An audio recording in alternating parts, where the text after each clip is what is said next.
ආයිබෝවන් අද කතාව අහන ඔයාලා බුද්ධියෙන් විමර්ශනශීලීව අහන්න ඕනේ තර්කානුකූල කතාවක් මේක. මේක අහලා ඔයාලම තීරණය කරන්නකෝ අපි මේ කියන සාලිය කියන ට්‍රැක් මිනිස්සයා කවුද කියලා. ලංකා යූ නිවුස් අධිපති, වෙස්ටර්න් යූනියන් හි අධ්‍යක්ෂක, VT ස්කයිෂිප් හෝටලේ හිමිකරු, BBC සිංහල නිවුස් නියෝජිත, සිංහලේ සංවිධානයේ නිර්මාතෘ යන පට්ටම් වලින් තමන්ම තමන්ට කියාගන්න පම්පෝරි මිනිස්සෙක් ගැන තමයි අද අපි කතා කරන්න යන්නේ. මෙතනට තව පට්ටම් කෑල් ටිකක් අඩුයි. මේ කතාව අවසානයේ අඩුව පුරව ගන්න පුළුවන් වෙයි ඔයාලටම. 1978 මැයි 27 පවුලේ බඩපිස්සා ලෙස උපන් රණවක නොහොත් පම්පෝරි සාලිය මහානාම විද්‍යාලයේ ශිෂ්‍යත්වය පාස් වෙලා කොළඹ ආනන්ද විද්‍යාලයට එනවලු. එයා තමයි ඔහොම කියන්නේ. මේ වගේ පිස්සොත් ආනන්දට ගියාද කියන එක නම් පොඩ්ඩක් හොයලා බලන්න වෙනවා. 1997 කොළඹ යුනිවර්සිටි එකට ගිහින් 2006 අවුට් වෙලා 2008 දී general sir John Kotelawala defence university එකට බැඳිලා පසුව ශ්‍රී ලංකා යුද හමුදාවේ කමාන්ඩෝ රෙජිමෙන්තුවට බැඳිනවලු. එයාම තමයි ඔහොම කියන්නේ. අපි නෙමෙයි කියන්නේ. hina යන කාරණේ තමයි එතකොට මෙයාට අවුරුදු 30ක්. හොයලා බලන්නකෝ ශ්‍රී ලංකා යුද හමුදාවේ කමාන්ඩෝ රෙජිමෙන්තුවට බඳව ගන්නකොට සලකා බලන උපරිම වයස කීයද කියලා, වයස සීමාව කීයද කියලා. නිකන් නෙමෙයි අපි මෙයාට පම්පෝරි සාලිය කිව්වේ. අපි යුද හමුදාවෙන් මහල බලමුකෝ නේද? අපි කියන්නේ බොරු නම් සාලිය ඔයාට උත්තර දෙන්න පුළුවන් මේවට. හොඳද? වත්මන් අපේ කාලයේ දුටු ගැමුණු නමින් සාලිය තමන්ගේ දහඩිය මහන්සියෙන් ලංකාව පුරාම පන්සල් ආරණ්‍ය හැදුවා කියලා තමයි මෙයාගේ සමාජ මාධ්‍ය ගිණුම් වල දාලා තියෙන්නේ. hina යනවා හලෝ මේවා දකින්නකොට. ආරණ්‍ය හදපු විදිය, පන්සල් ඇතුලේ කරපු දේවල් ඔයාගේ පරණ ලේකම්තුමාගේ කටින්ම දැනගන්න පුළුවන් වීඩියෝවක් මම පහලින් දාලා තියන්නම්. තරහ වෙන්න එපා සාලිය මහත්තයෝ අපිත් එක්කනම්. දැන් සාලිය බෞද්ධකම ගැනනේ කතා කරන්නේ ඔයා. බෞද්ධකම ගැන කතා කරන සාලිය ඔයාගෙන් එක ප්‍රශ්නයක් අහනවා මේ කතාව පටන් ගන්න කලින්. ඔයා බෞද්ධකම සිංහලකම ගැන කියන්නේ. ඔයා ඇත්තටම ආගමික වශයෙන් බෞද්ධයෙක්ද? ඒ ප්‍රශ්නෙට උත්තරේ දෙන්න. ඔයා බෞද්ධයෙක්ද? බොරුවට බෞද්ධහම පොරවගෙන ඔයා බොරුවට නිකම් මේ අර විනහමක් බටළුවමක් පොරව ගන්න හදන්න එපා නරියෙක්. ඔයා බෞද්ධයෙකුත් නෙමේ. ඔයා බෞද්ධයෙක් කියලා බොරුවට ආරෝපයක් පෙන්නන්නේ නෙමේ. ඔයා බෞද්ධයෙක් නෙමේ. ඔයා වෙනත් ආගමක් අදහන වෙනත් ආගම්කාරයෙක්. ඒකත් ඔයා බයිබල් ආගම අදහන බයිබල් ආගම අනුව කටයුතු කරන කෙනෙක්. ඔයා බෞද්ධයෙක් කියලා බෞද්ධ මිනිස්සු කුපිත කරවන්න අනිත් ජාතින් එක්ක ආගම් එක්ක ඔයා මේ ගහන ගේම් එකක් ගහන්නේ. ඔයා මේ ගහන ගේම් එකක් ගහන්නේ. ඔයා බෞද්ධයෙක් නෙමෙයි. ඔයාගේ හදවතක් දන්නවා ඔයා බෞද්ධයෙක් නෙමෙයි කියලා. ඔයා පිළිගන්නේ බෞද්ධ ධර්ම නෙමෙයි කියන එකත් ඔයාම දන්නවා. මේ කතාවේ හොඳම හරිය මේක තමයි. මෙයා කියනවා ගෝඨාභය ආරක්ෂක ලේකම් වෙලා ඉන්නකොට ගලගොඩ අත්තේ ඥානසාර හාමුදුරුවොත් එක්ක එකතු වෙලා රාජ්‍ය බුද්ධි අංශයේ අවුරුදු 14ක් බුද්ධි නිලධාරියෙකු විදිහට වැඩ කිරුවලු. වහබ්වාදේ නැති කරන්න ඥානසාර හාමුදුරුවොත් එක්ක එකතු වෙලා සංවිධාන හැදුවලු. රාජ්‍ය බුද්ධි අංශයේ ප්‍රධානී තුමනි බොරු බේගල් ඇදලා දාන මෙවැනි මන්ද මානසික පිස්සෝ ඔබතුමාගේ බුද්ධි අංශයේ නම විකුණන් කන්න දීලා නම් බලාගෙන ඉන්න එපා. මේ පිළිබඳව විමර්ශනය කරලා හැංගිලා ඉන්න තැනකින් මේ අසමජ්ජාති පිස්සව අරගෙන එන්න. අපි දෙන්නම් මෙයා ගැන තියෙන සාක්ෂි එක්කම. අපි දන්න විදිහට ලාओस වල නීති විරෝධීව පිලිපීන ගෑණියක් එක්ක ඉන්නේ. බොරු නම් මීගවාරච්චිගෙන් අහගන්න පුළුවන්. එයා දන්නවා හොඳටම මේ ගැන. මීගවාරච්චිව අත්අඩංගුවට අරගෙන එයාගෙන් තොරතුරු විමසන්න සාලිය කියන මේ අද මෙයා ඉන්න තැන මීගවාරච්චි දන්නවා. තවදුරටත් මෙයා කියනවා රාජ්‍ය බුද්ධි අංශයේ බුද්ධි නිලධාරියෙකු විදිහට විදේශ රටක සිදු කරන මෙහෙයුමකදී මෙයා එරට පොලිසිය විසින් අත්අඩංගුවට පත් වෙනවලු. අත්අඩංගුවට ගන්නවලු. hina යනවා සාලිය මේව දකින්නකොට. ඔයා අත්අඩංගුවට පත් වෙන්නේ කතාර් වලදී. කතාර් රාජ්‍යෙදී. ලංකාවේ සිංහලයෝ මුස්ලිම් මිනිස්සු අතර ආරවුල් ඇති කරලා මේ රටේ මිනිස්සුන්ගේ සල්ලි හූර කාලා රට යවනවා කියලා ජපන් යවනවා කියලා සිංහල මිනිස්සුන්ගෙන් සල්ලි අරගෙන ආගම් ભેද බින්න කරලා මේකේ පය ගහලා ඉන්න බැරුව ගියාම ඔයා යනවා කතාර් වලට. කතාර් වලට ගියයින් පස්සේ ඔයා ගැන මිනිස්සු සමාජ මාධ්‍යයේ සහ අනිකුත් මාධ්‍යවල ඔයා ගැන තොරතුරු වාර්තා කරනවා ඔයා ඉන්නේ කටාරවල කියලා. කටාරවල ඉන්න ඒ පාලකයෝ ඒ ආරක්ෂකංශ ඔයාව පිටමං කරනවා. ඔයාව අත්අඩංගුවට ගන්නවා. අන්න එහෙමයි සිද්ධ වුනේ. ඔයා ගිහිල්ලා බුද්ධි මෙහෙයුම් කරනකොට වෙච්ච කතන්දරයක් නෙමෙයි මෙතන තියෙන්නේ. රටක බුද්ධියංශයක් කියන්නේ මේ මෙසේ දෙයක් නෙමෙයි. රටේ ජාතික ආරක්ෂාව සම්බන්ධ ප්‍රධානම ආයතන. එතකොට මේ රටේ බුද්ධියංශය විශේෂයෙන්ම රාජ්‍ය බුද්ධියංශය SIS එක පාව දෙමින් SIS එක පිළිබඳව රාජ්‍ය බුද්ධියංශය පිළිබඳව බොරු බේගල් ලදවාමින් ඒ බුද්ධියංශ නිලධාරියෙක් විදිහට පිට රටක ගිහිල්ලා ඒකේ මෙහෙයුමක් කෙරුවලු. අමු පට්ටපල් බොරුවක්නේ. මොන බුද්ධියංශ නිලධාරියෙක්ද?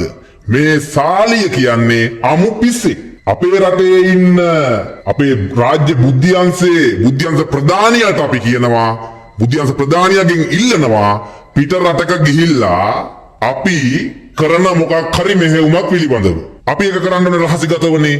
ඒක කවුරුත් දැනුවත් කරලා හෝ අපි බුද්ධියංශ කියන කරන මෙහෙයුම් නෙමෙයිනේ. එතකොට මේ රටකට ගිහිල්ලා මේ වගේ පඩත්තලෙක් බොරුවට බුද්ධියංශේ නම විකුණගෙන එහෙ දැන් කරන දේවලුත් බුද්ධි මෙහෙයුම් කියලා කරන්න කියන්න පුළුවන්නේ. දැන් හමුදාවට ගිහිල්ලා YouTube වල ගහනවා. ඒකත් බුද්ධි මෙහෙයුමක් කියන්න පුළුවන්නේ. අපි මේක හොයාගන්න මේකට බුද්ධි මෙහෙයුම කෙරුවේ. මේක හොයාගන්න මේකට බුද්ධි මෙහෙයුම කෙරුවේ. මාව රාජ්‍ය බුද්ධියංශයෙන් තමයි මේ රටට එව්වේ කියලා බොරු බේගල් ලදවන්න පුළුවන්නේ. එතකොට ඒ රටේ ගිහිල්ලා මේ රාජ්‍ය තාන්ත්‍රික මට්ටමින් කරන්න ඕන දේවල් නෙමේ ඒ රටවල් වල ගිහිල්ලා යම් දේවල් කරනවා නම් එතකොට මේ වගේ අදමෙක් අශික්ෂිතෙක් බොරු බේගල්කාරයෙක් රට ගිහිල්ලා පිට රටකට වෙලා නිකන් තමන් බුද්ධියංශක නිලධාරියෙකුත් නොවි බුද්ධියංශක පුද්ගලයෙකුත් නොවි මේ කරන අදම වැඩේ නතර කරන්න ඕනේ. කණෙන් ඇදගෙන එක්කන් එන්න ඕනේ කොහේ හරි ඉන්න රටකින්. මොකද රටේ බුද්ධියංශ වෙනත් පිටරටකදී අපකීර්තියට පත් කරන ජාතික ප්‍රශ්න ජාත්‍යන්තර ප්‍රශ්න ඇති කරන වැඩනේ මේ සාලියද වගේ පුද්ගලයෝ කරන්නේ. මේ වගේ බොරු මින් ඉදිරියට වෙන්න දෙන්න බෑ. රාජ්‍ය බුද්ධියංශ ප්‍රධානිතුමාගෙන් ඉල්ලනවා වහාම මේ පුද්ගලයාව අත්අඩංගුවට අරගෙන බුද්ධියංශ නිලධාරියෙක් විදිහට බොරුවට පෙනී හිටින එක නතර කරලා මේ පුද්ගලයාගේ කට වහලා දාන්න මේ වැඩ ටික නතර කරලා දාන්න කියන එක. මේ කතාව මේ පුංචි දෙයක් නෙමෙයි. මේක රටක ප්‍රධාන බුද්ධි ආයතනයක නම විකුණගෙන කමින් කරන විදේශීය රටක බුද්ධි මෙහෙයුම් සිදු කළ අයයි කීමත් අපි වගේ රටකට ප්‍රශ්න ඇතිවිය හැකි දෙයක්. අපි හැමෝම දන්නවා රටේ නීතිය ක්‍රියාත්මක කරන ආයතන ප්‍රධානීන්ගේ විමසුමට තමයි අපි මේ දේවල් මේ කියන්නේ. රාජ්‍ය බුද්ධියංශයේ නිලධාරියෙක් විදියට අවුරුදු 14ක් සේවය කරනවලු. එතකොට සංවිධානය හැදුවලු රට පුරා බුද්ධි මෙහෙයුමක් විදිහට. එතකොට පිට රට ගිහිල්ලත් දැන් මේ ක්‍රියාත්මක කරන්නේ රාජ්‍යවල දැන් කටාර් වගේ රාජ්‍යයකට ගිහිල්ලිවරලා ඔය වගේ දේවල් කරනකොට මේ රටේ සිංහල මුස්ලිම් මිනිස්සු අතර ප්‍රශ්න ඇති කරලා ඒ රටේ ප්‍රශ්න ඇති කරන්න ආව වගේ කතන්දරයක් නෙමේ බුද්ධියංශවල මෙහෙයුමක් වගේ නෙමේ කියන්නේ මේ පුද්ගලයා. මේක හරිම භයානක තත්ත්වයක්. රටේ නීතිය ක්‍රියාත්මක කරන ආයතනවල ප්‍රධානීන්ට අපි මේ අවධාරණය කරන්නේ ඔවුන්ගේ අවධානය යොමු යුතුයි. ජනාධිපතිතුමාගේ අවධානය යොමු යුතුයි. මොහු දැන් මේ සෙල්ලමක් කරනවා යුද හමුදාව අපකීර්තියට පත් කරන සෙල්ලමකුත්. එතකොට රජයේ බුද්ධියංශ අපකීර්තියට පත් කරන සෙල්ලමකුත් මෙතන මේ කරනවා තමන් බුද්ධි නිලධාරියෙක් වගේ හැසිරෙමින්. එතකොට දැන් යුද හමුදාවේ හමුදාපතිතුමාටත් ගහනවා. ඒක ඇතුලේ යුද හමුදාව ඇතුලේ ඉන්න අනිත් නිලධාරීන් යම් තැනකට පත් වෙන්න හදනකොට ඒ පත් වෙන එකටත් තවත් පුද්ගලයෙක් එක්ක එකතු වෙලා ඒ නිලධාරීන්ටත් ගහනවා. මොකද්ද මේ කරන්නේ විදේශීය රටක බුද්ධියංශයක මොකක්කෝ සංවිධානයක කුමන්ත්‍රණකාරී දෙයක් අපේ රටේ බුද්ධියංශවල මෙහෙයුමක් වගේ පෙන්නලා පිළිබිඹු කරලා කරන මහ දැවැන්ත කුමන්ත්‍රණයක් වෙන්න පුළුවන්. කොහේ හෝ ඉන්න තැනකින් ලංකාවට අරගෙන ඇවිල්ලා මේකට නීතිය ක්‍රියාත්මක කළ යුතුමයි.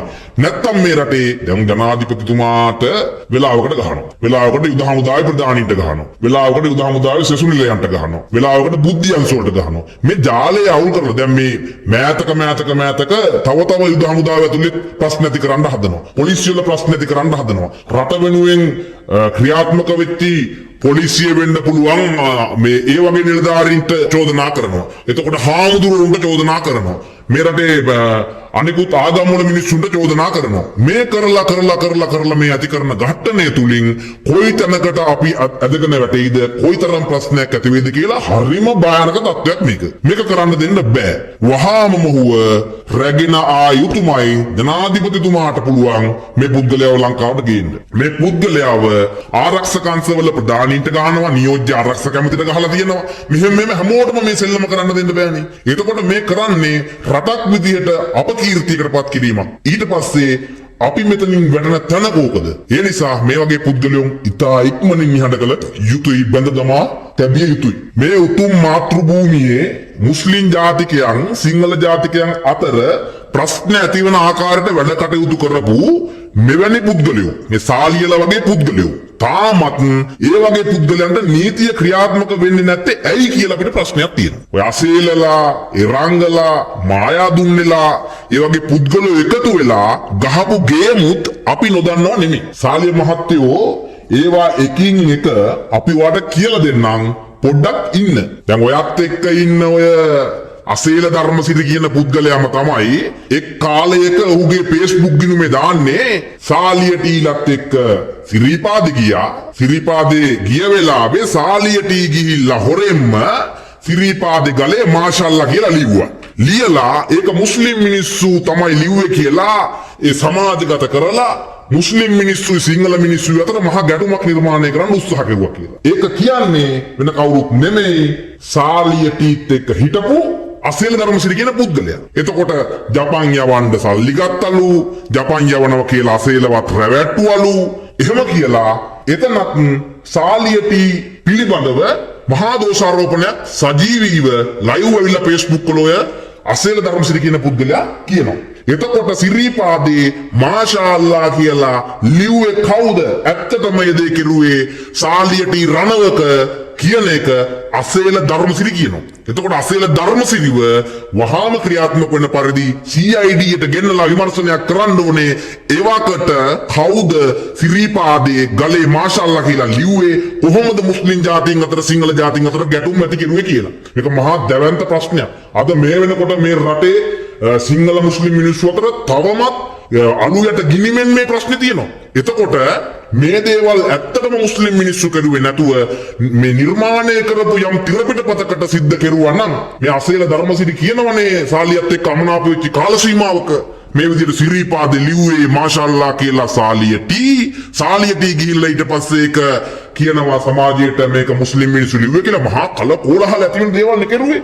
වහාම CID පරීක්ෂණයක් මේ පිළිබඳවත් කරන්නට ඕනේ. කැනඩාවේ රැකියා අවස්ථා හදලා දෙනවා කියලා හත්පොලේ ගාගත්ත විදිහ වීඩියෝ එක්කම අපි ගාව තියෙනවා. net fm බැලුම්ගල චාමික ගාව තියෙන වීඩියෝ ටික මතක ඇතිනේ.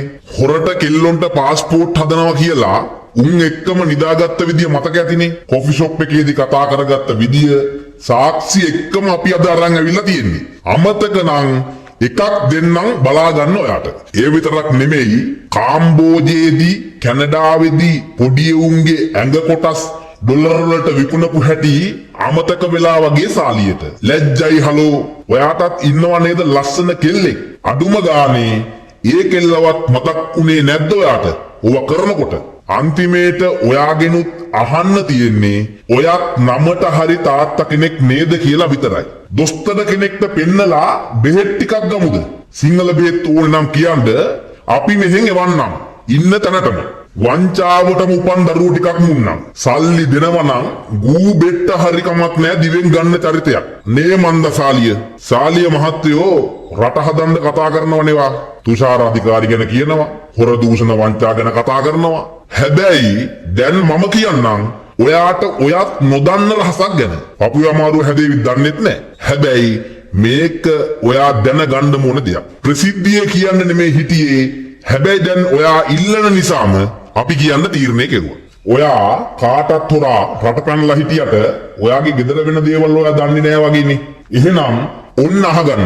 විශ්වාස නැත්තම් කියන්න. වීඩියෝ සාක්ෂි එක්කම මම දෙන්නම්. ඔයාටත් හොරා රැට ඔයාගේ ප්‍රියම්බිකාව බලන්න එන කුමාරයා ගැන ඔයා දන්නවද? 2-3 අයිනවලු නේද? හොඳම දේ ඒ රෑ එන කුමාරයා කොච්චර දක්ෂද දන්නවද? ප්‍රියම්බිකාව එක්ක යහංගත වෙන ගමන්ම ඔයාගේ ලස්සන දූ පොඩ්ඩ එක්කත් යහංගත වෙලා කියලා තමයි අපිට ලැබුණු වීඩියෝ වල තියෙන්නේ. විශ්වාස නැද්ද? පොඩ්ඩක් හොයලා බලන්නකෝ. අනුන්ගේ සීනි කිරන්න යන්නේ නැතුව තමන්ගේ පවුල රැකගත්තා නම් හොඳයි කියලා තමයි අපිට කියන්න තියෙන්නේ. ආදරේ වාට අපි ඒකයි මෙහෙම කියන්නේ. දැන් වෙඩිකා පුරු පැටියා වගේ කලබල වෙන්නේ නැතුව හොයලා බලන්නකෝ. මොකද වෙන්නේ කියලා බලන්නවත් ලංකාවට එන්න බෑනේ ඉතින්. ටිකට් බුක් කරන්නවත් දැන් ළඟ නැහැනේ. අපි ඔතනින් එහාට ඔයාට මොකුත් කියන්නේ නෑ සාලිය මහත්තයෝ. බලන් යනකොට අනුන්ගේ යට ඇඳුම ආස්සේ තුත්තිරි හොයන්න යන ඔයාලා ගාව තියෙන දේවල් අඩුම ගානේ ඔයාලවත් දන්නේ නෑනේ. පව් නේද ඉතින් ඔයාලා? අසරණයිනේ. ඔයාට ඔයාගේ පවුල බලා ගන්න බැරි නම් කියන්න අපිත් උදව් කරන්නම්. නැත්තම් අර කොළු වසේලට කියන්නම් පවුල බලා ගන්න කියලා. මේ වගේ වැඩවලට අපි ගාව ඕන තරම් මිනිස්සු ඉන්නවා. හරියට අසේල ධර්මසිරි සඳරුවන් මහත්තයලා වගේ බැරිම වුණොත් තුෂාර අධිකාරියටම කියමුකෝ මිනිහා දක්ෂයි වුවට. සිංහලයේ කියලා සංවිධානයක් අටවගෙන පොඩි කෙල්ල කොල්ලන්ගේ ජීවිත නැත්තටම නැති කෙරුවා. අනිත් ජාතියක මිනිස්සෙක්ගේ මූණට මුහුණ දෙන්න බැරි තරමට වෛරක්කාරී අදහස් මේ මිනිස්සුන්ගේ හිතවල ඇති කෙරුවා. තමන්ගේ උවමනාවලට දේශපාලන තක්කඩියන්ට ඒ කොල්ල කෙල්ලන්ගේ ජීවිත සින්නක් කරව අඩු මුදලට විකුණලා දැම්මනේ. ජාතින් අතර අසමගිය ඇති කරවලා ඒ මිනිස්සුන්ට රමන්ගේ ගමේ රටේවත් ඉන්න බැරි තත්ත්ව ඇති කරලා මුස්ලිම් මිනිස්සු සිංහල මිනිස්සු අතර ප්‍රශ්න ඇති කරවලා රට කෙලින්ම මාර අගාධයකට දැම්මේ. හිරිකිතයි හලෝ මේවා ගැන ඔයා එක්ක මෙහෙම කතා කරනකොට පොරක් කියලා හිතන් හිටියට පොඩි සෙවලෙක්නේ සාලි ඔයා. පව්වනේ ඔයා. ඇත්තටම පව්. පාතාලේ සල්ලි අරන් එක එක VIP උන්න හැල්ලට මඩ ගැව්වා මතකයි නේද? සාලිය එයාලා එක්ක කරපු chat වල ස්ක්‍රීන්ෂොට් එහෙමත් තියෙනවා. අමතක නම් දෙන්නම් කියවන්න. අසික්කිතකමට ඩෑන්වත් පැටලුවන්නේ පාතාලේ ගේම් වලට. ඩෑන් හිටියනම් අහගන්න තිබ්බ පැටිකිරිය සැපටම. මේ දවස්වල රත්මලාන පැත්තේ කයිවාරු චූටි මහත්තයෙක් එක්ක පැටලිලානේ ඉන්නේ. ඒකත් කරපු කොන්ත්‍රාත්තුවක් වරදුණු හින්දානේ. පාතාලේ සල්ලි වලට හිටපු ඇමතිවරුන්ගේ විස්තර විකුණපු විදිය ලංකාවට කුදලගෙන ආවහම කියමු. හරි චාටර් මිනිස්සෙක් වනේ ඔයා. මීගවාරච්චි මහත්තයෝ ඔයත් සම්බන්ධයි නේද මේ දේවල් වලට? තමන්ගේ කූට උපක්‍රම ඉෂ්ට සිද්ධ කරගන්න ශ්‍රී ලංකාවේ අභිමානවත් ජාතික කොඩියක් තමුන් වෙනස් කෙරුවානේ. එහෙම වෙනස් කරලා ප්‍රතිලිත කෙරුවානේ.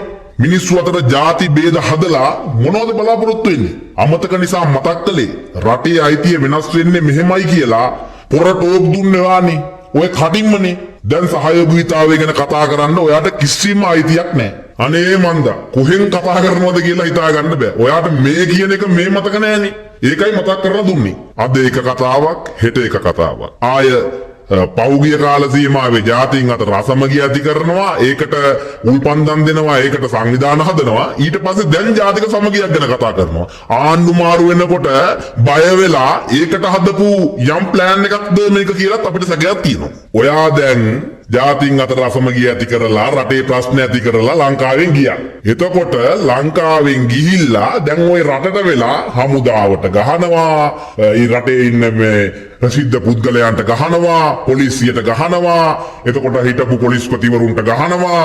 එතකොට හිටපු STF එකේ නිලධාරීන්ට ගහනවා. ඒ ගහලා ඔයාට ආරක්ෂාවක් හදාගන්න එකද කරන්නේ? ඔයාට මෙහෙම රටේ ලංකාවට ආයේ යන්න බෑ. අනේ මාව යවන්න එපා. අනේ මාව යවන්න එපා. මාව මරන්න ඉන්නේ. මම රට ගැන එක කිව්වා. එලි කරන හින්දා මට ලංකාවට යන්න බෑ. මාව මරන්න ඉන්නේ කියලා ඒ රටවල පුරවැසිභාවය ගන්න හරි දේශපාලන රැකවරණය ගන්න හරිද මේ ගේම ගහන්නේ? ලැජ්ජයි හිරිකිතයි ඔය වගේ දේවල්. අපි සිංහල සංවිධාන කෙරුවා රටේ මෙහෙම ප්‍රශ්න ඇති වුණා. ආණ්ඩු පෙරළි වුණා. ඊට පස්සේ අපිට ලංකාවේ ඉන්න බැරුව ගියා. ඒකයි මම මේ රට ආවේ. ඇවිල්ලා මේ රටේ දූෂණය ගැන එලි කරනකොට නිලධාරීන් ගැන එලි කරනකොට මට ලංකාවට යන්න බෑ. මාව මරන්න ඉන්නවා කියලා දේශපාලන රැකවරණය ගන්නද මේ හදන්නේ? ලැජ්ජයි හිරිකිතයි ඔය වගේ පාවාදීම් කරන්න එපා සක්කිලියා. සාලිය ඔයා ලංකාවේ මිනිස්සු සිංහලයෝ ජපන් යවනවා කියලා ඉවර වෙලා ඒ මිනිස්සුන් රවට්ටලා සල්ලි හුර කෑවා. ඊට පස්සේ තව මිනිස්සුන්ගේ එක අංග ශරීරාංග විකුණලා ළමයින්ගේ ශරීරාංග විකුණලා සල්ලි හොයන්න හැදුවා. එතකොට ගෑනු රවට්ටලා සල්ලි හොයන්න හැදුවා. සංවිධාන හදලා සල්ලි හොයන්න හැදුවා. මේ විදිහට මිනිස්සු රවට්ටලා ආය ලංකාවෙන් දැන් පිටට ගිහිල්ලා යූනියන් ට්‍රාන්ස්ෆර් කියලා මැතිවරණ ඔට්ටු අල්ලන්න, ක්‍රීඩා තරඟ ඔට්ටු අල්ලන්න, ඊමනි ට්‍රාන්ස්ෆර් වැනි කූට උපක්‍රම යොදාගෙන සල්ලි හම්බ කරන්න ගහපු ගේම් එකක් අමතක නැතිව ඇති කියලා හිතෙනවා. අමතක නම් මතක් කරලා දෙන්න. මැසේජ් එක මතකද බලන්නකෝ. ඔච්චරම හිඟන්නේද? මහා ලොකු නිකන් සල්ලිකාරයෝ හොටෙල් තියනවා කියලා කියන්නේ පිටරටවල. ඔච්චරම හිඟන්නේද?